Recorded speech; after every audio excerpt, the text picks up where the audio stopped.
Bay Area has had for decades a profound problem. We don't have a jobs housing balance. We've been exporting housing out beyond the 9-county Bay region for some time, and the results of that have been very painful environmentally, socially, and economically. MTC documents that today we have 200,000 people commuting into the Bay Area because we don't have enough housing. And I think we have to see the Saltworks site once again in a larger regional context. One of the key points, of course, is that it's at the epicenter of Silicon Valley jobs.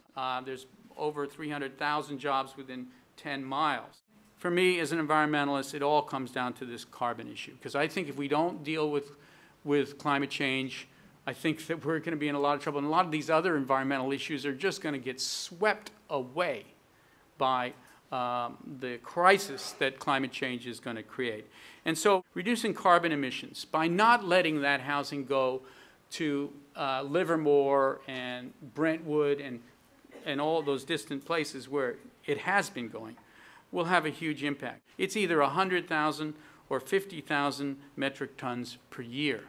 Now, some people have said, yeah, but the wetlands will absorb it. The site can absorb 700 metric tons, and the difference in commute habits represents somewhere on the order of 50 to 100,000. So this site is within the priority authorized expansion boundaries of the San Francisco Bay National Wildlife Refuge, which means the federal government thinks it's a priority site to protect and restore.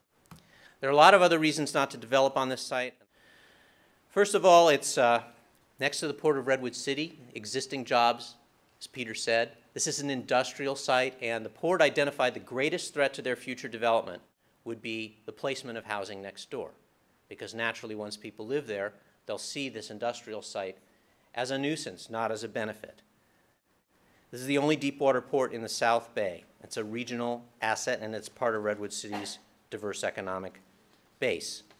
The site also doesn't have enough drinking water to service it. Redwood City's already at their Hetchy allocation, so the developers bought the rights to some water in Bakersfield, and through a complicated series of water transfers, wants to wheel it here.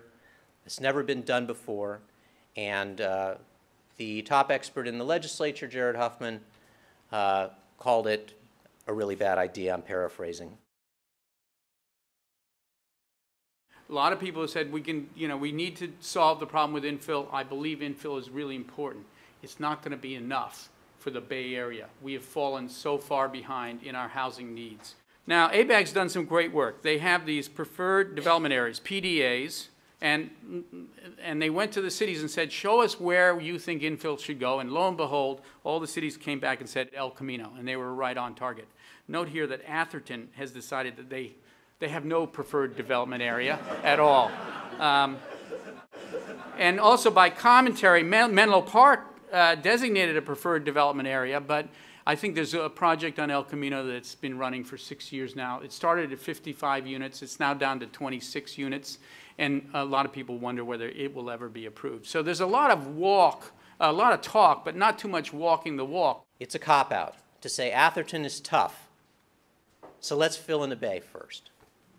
It takes the pressure off of all of us to do the right thing.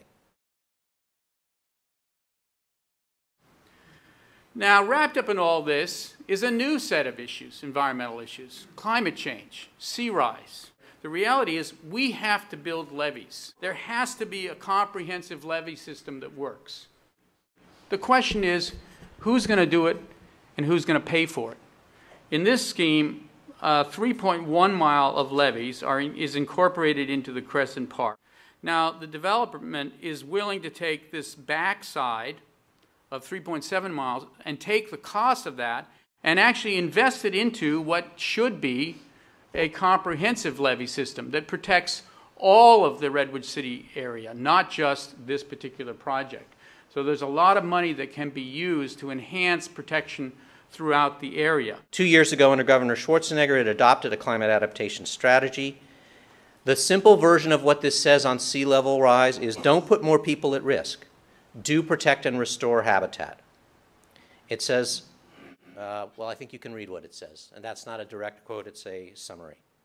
But it's not the law of the land.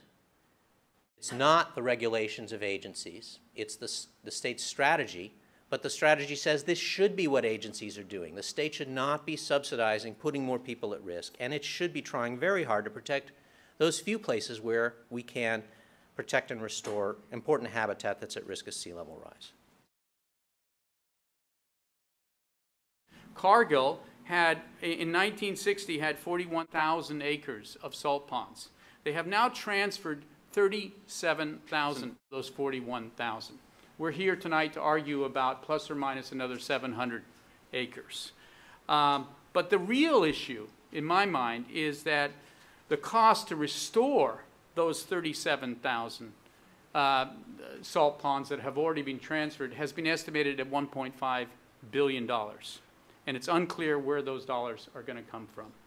Now, the design of the site has this 436 acres of wetlands restoration. So this is bought and paid for by the housing and the development of this site, no cost to the taxpayer. And then the plan calls for a whole series of fingers which bring brackish and other forms of wetland directly into the community. And that's an extra 255 acres. There are those who stand up for economic issues of frugality. The fact that this project will pay for levees, will pay for parks, will pay for wetland restoration, will pay for transit extensions, will pay for schools is a big plus.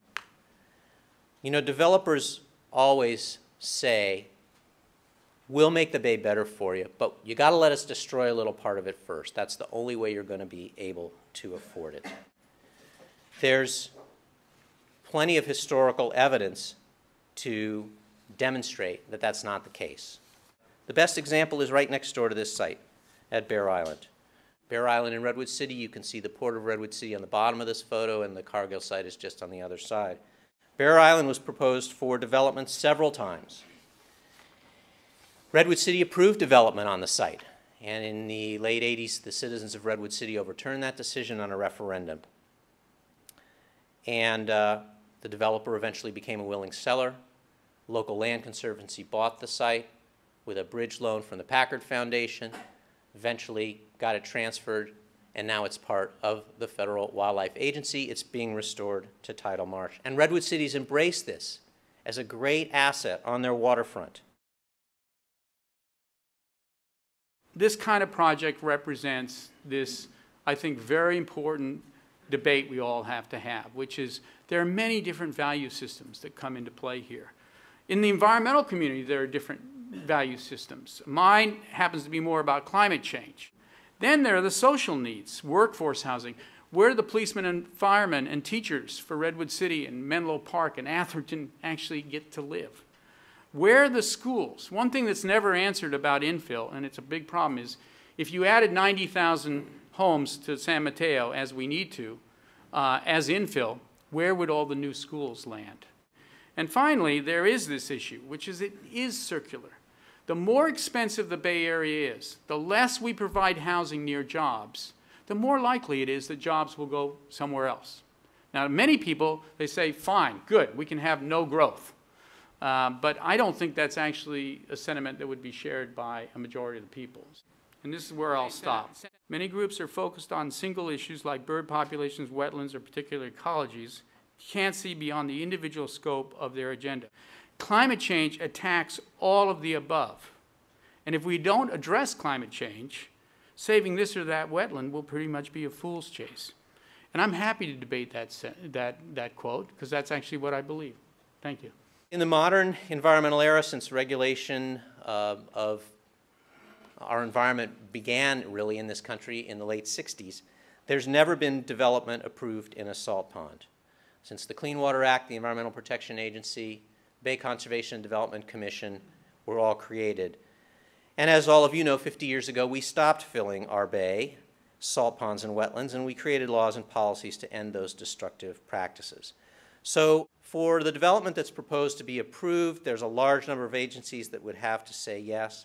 And what these agencies are already saying is, these are legally waters of the United States. These are critically important aquatic resources. The salt ponds are an important biological resource. So when these laws were adopted in the 1960s, opponents said our economy, especially here in the Bay Area, would wither away. We wouldn't be able to build housing. We wouldn't be able to attract jobs. But instead, the Bay Area has grown and flourished, and we have a healthier bay as a result of it. So finally, I really want to come back to all the things I agree with Peter about. Attacking climate change is the most important environmental imperative in front of us. And the best way we can do that here in the Bay Area is to acknowledge that even if we reduce greenhouse gas emissions as aggressively as we want to, they're causing climate change already. And that climate change makes additional development on undeveloped parcels at sea level the most dangerous, highest risk, costliest place to build. We build bridges and buildings and other things with a 50-year life expectancy. We shouldn't site cities someplace that they can only be for a few decades. And we shouldn't pave wetland restoration and carbon sequestration and natural shoreline protection opportunities over just because it seems easy.